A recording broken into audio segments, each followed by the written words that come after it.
At 04:15 hours on August 9, 2025, a single Ukrainian drone flies through Ukrainian airspace on a one-way mission to Russia's largest military drone factory. This facility produces 500 drones per month that devastate Ukrainian cities. In 10 hours, the single Ukrainian drone will be overtopped to change all of that. But first, it has to survive the next 30 seconds. The drone passes a Ukrainian air defense position.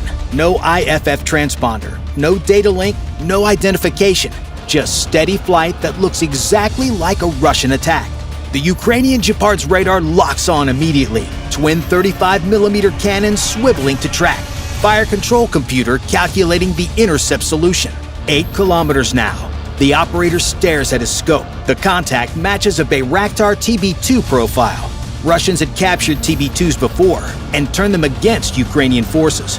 One struck near Bakhmut using this exact approach profile. His finger hovers over the fire button. At this range, his tungsten rounds would shred any drone in seconds. Then he remembers the midnight briefing.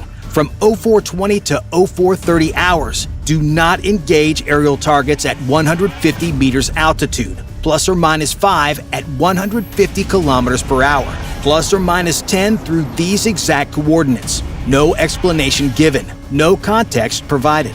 His watch shows 0419, 1 minute until the window opens, 4 kilometers and closing.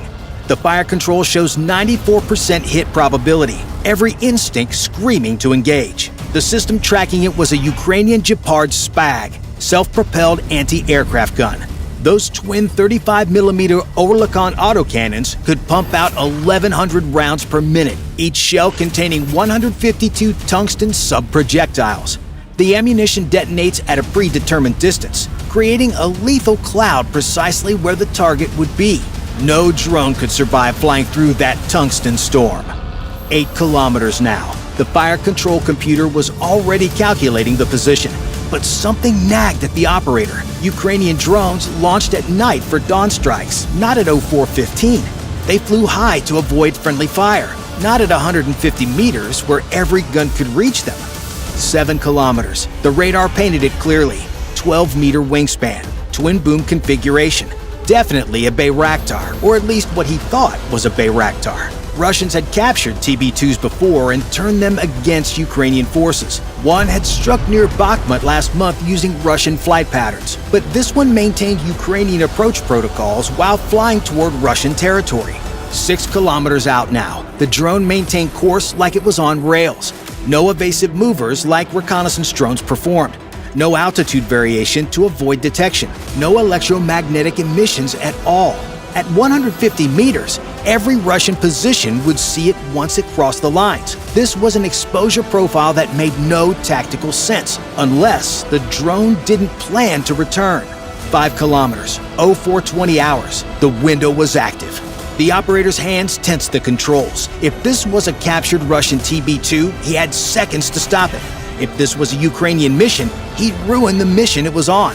The fire control computer showed 94% hit probability. 4 kilometers, optimal range in 5 seconds. Every instinct screaming to engage, but those parameters matched perfectly. Exactly 100 meters, exactly 150 kilometers per hour, exactly through the specified corridor. Through his optics, he could now see the drone directly. This wasn't a TB2, but an AN-196 Liutyi drone. This could mean only one thing. The Liutyi passed overhead at 0426, and the operator watched it vanish. Russian territory now lay ahead, and morning reports would soon start cascading through their command structure about a drone that couldn't be stopped. By 0630 hours, Sector Command in Bryansk had received 3 anomaly reports. Observation posts along the border reported the same contact. Slow-moving drone, 50 meters altitude, heading 087 degrees. Not responding to electronic challenges. Not deviating from course. The tactical displays showed a straight line toward Nizhny Novgorod, and from there, the projection continued directly to Alabuga. The duty officer ordered immediate deployment of the Pol-21 to grid reference 445892. The system you see here is the Pol-21 GPS jammer, essentially a mobile broadcasting tower mounted on a military truck. That 15-meter antenna mast radiates 1,000 watts of electronic noise on both GPS frequencies. It creates a 20-kilometer bubble where satellite navigation ceases to exist. The signal strength hits drones at -90 dBm, while real GPS whispers at -130 dBm. That's 10,000 times stronger, like trying to hear a whisper next to a jet engine. The AN-196 entered the jamming code at 0634. The operator watched his scope, counting down the expected sequence. 3 seconds for jamming to overwhelm the receiver, 5 seconds for the drone to recognize signal loss, 10 seconds to begin lost link protocol, usually circling or returning home. At 8 seconds, the drone wavered, a tiny wobble as the INS tried compensating for lost GPS. At 10 seconds, it should have begun to turn. It didn't turn. It steadied and continued east.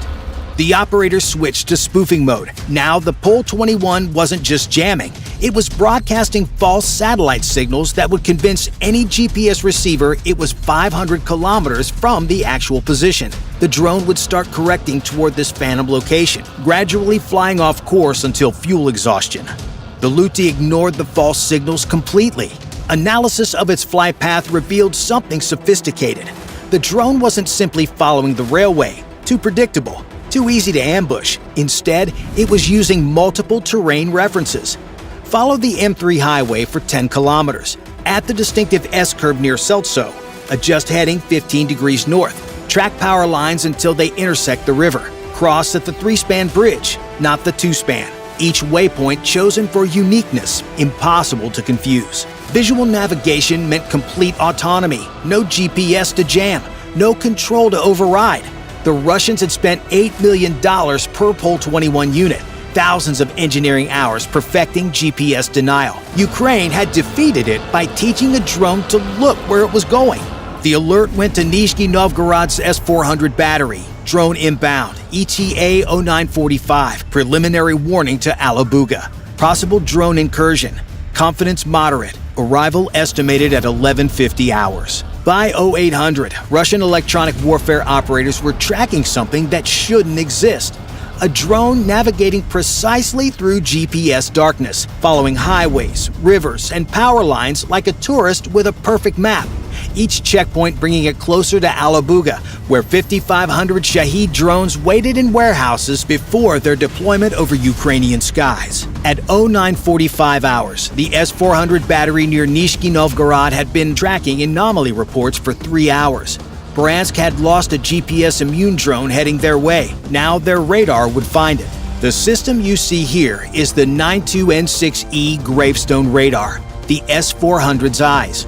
Those panels contain 10,000 transmit-receive modules pumping out 100 kilowatts of focused energy in the S-band 2 to 4 gigahertz. Against a fighter-sized target with 3 square meter radar cross-section, detection range reaches 250 kilometers, but radar physics are brutal to small targets. The AN-196 presents only 0.5 square meters, 6 times smaller than a fighter. Detection range doesn't drop linearly. It follows the fourth root of the radar cross-section ratio. That mathematics collapses detection from 250 kilometers to just 107. Worse, the drone was flying at 50 meters altitude, using Earth's curvature as a shield. At 0945, the drone climbed to 200 meters to clear terrain. The radar locked on immediately. Slow-moving UAV bearing 262, range 89 kilometers. The classification was unmistakable: 12-meter wingspan, twin boom configuration, possible TB2 Bayraktar. But the location was impossible. Turkish drones had a 300-kilometer range. This contact was 900 kilometers from Ukraine. The timing couldn't be worse. Shift change at 1000 hours. The overnight crew had 13 minutes left, already mentally checking out. The day crew couldn't be fully oriented until 10:15. This was the gap nobody talked about. 15 minutes when nobody wanted to make critical decisions. The track showed a perfect straight line toward Alabuga, not the wandering pattern of reconnaissance, not the searching behavior of surveillance. This was arrow-straight navigation to a specific target. Here's where the S-400 Panzer relationship becomes critical. The S-400 handles long-range threats with its 48 N6 DM missiles, $2 million each, designed for high-value targets. The Panzer provides close-in protection with its 30mm autocannons and smaller missiles. They're networked together, sharing radar data, creating overlapping fields of fire. But the system has a geometric flaw. The Panzer's guns can't depress below -5 degrees. At 4 kilometers range and 50 meters altitude, the angle needed is -7 degrees. The drone was literally flying under the guns. The expensive missiles were doctrinally reserved for larger threats. The cheap autocannons couldn't reach it. The contact descended back to 50 meters, vanishing into the ground clutter. Ground clutter is basically radar's blind spot. All the reflections bouncing off trees, buildings, hills, and terrain that create noise on the screen. The radar operators see a mess of static where the Earth meets the sky, and the drone vanishes into that chaos like a needle in a haystack. The overnight supervisor made his log entry. Possible UAV contact, bearing 087, assessed as reconnaissance. Lost in ground clutter, no action taken. By 10:15, when the day shift finally reviewed the logs, the Liutyi was 40 kilometers past their position. The new operator checked his scope. Nothing there. Morning thermals often cause false returns. He dismissed it. The warning to Alabuga was updated. Confirmed drone approach, high confidence, arrival estimated 1150 hours. Multiple systems had failed to engage. The counter-drone operators at Alabuga began preparing their systems. They had purpose-built counter-drone systems that would succeed where traditional air defense had failed. But they weren't counting on something unique like the Ukrainians had done. At 11:47 hours, Alabuga's counter-drone station had been tracking the inbound threat for hours. Bryansk reported GPS jamming failure at 0630. Nizhny Novgorod logged radar contact at 0945. Now it was here, 8 kilometers out, climbing through 250 meters, flying straight at them in broad daylight. The system you see here is the Repellent 1, purpose-built to stop drones.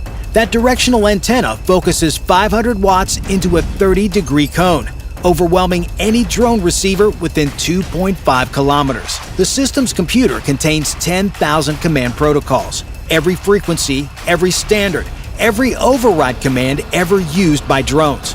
Turkish military frequencies, NATO standards, shared Ukrainian protocols, even Chinese commercial codes. The operator activated the system.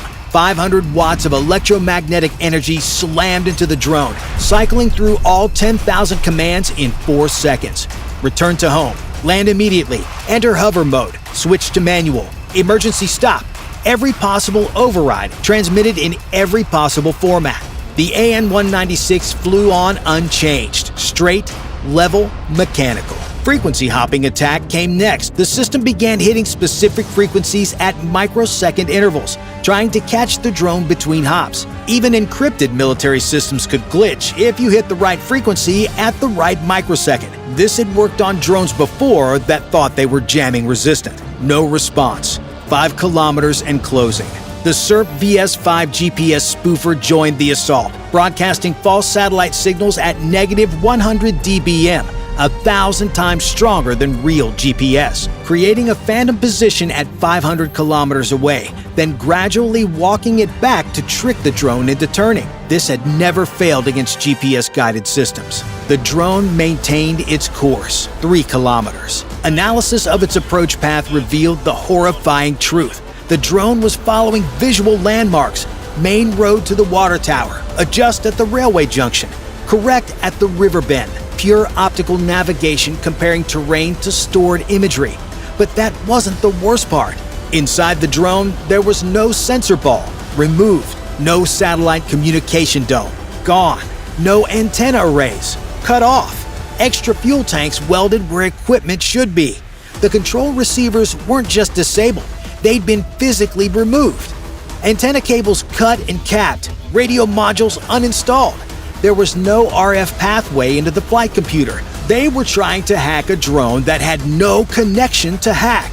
All stations switched to barrage jamming. 14 jammers opened simultaneously, creating an electromagnetic storm from 100 megahertz to 6 gigahertz, 50 watts per megahertz of pure noise that should crash any processor through induced currents alone. The drone's computers, wrapped in aluminum Faraday cages, didn't register the interference. Complete electromagnetic shielding meant the processors kept running. Waypoint 1146 achieved. Proceed to waypoint 1147.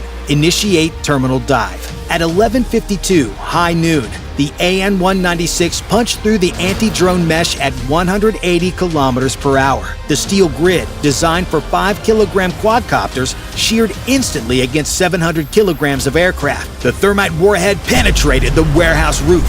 The chemistry was instant. Iron oxide plus aluminum equals iron plus aluminum oxide plus 2,500 degrees Celsius. Molten metal streamed into stored Shaheds. The first fuel tank ruptured in 0.3 of a second. Fuel vapor expansion ratio of 8,000 to 1 created massive overpressure. 2 seconds, 50 drones exploding in sequence. 8 seconds, roof structure failing from 3 atmospheres overpressure. 15 seconds, north wall blown outward. 30 seconds, all 5,500 Shaheds consumed. The fireball climbed to 800 meters. Overpressure shattered windows 5 kilometers away. 6 months of production, $500 million of Iranian technology vaporized in under a minute. One long-range drone had proven that in the age of autonomous warfare, all the sophisticated defenses were just expensive systems shouting at a drone that couldn't hear them. Bye for now.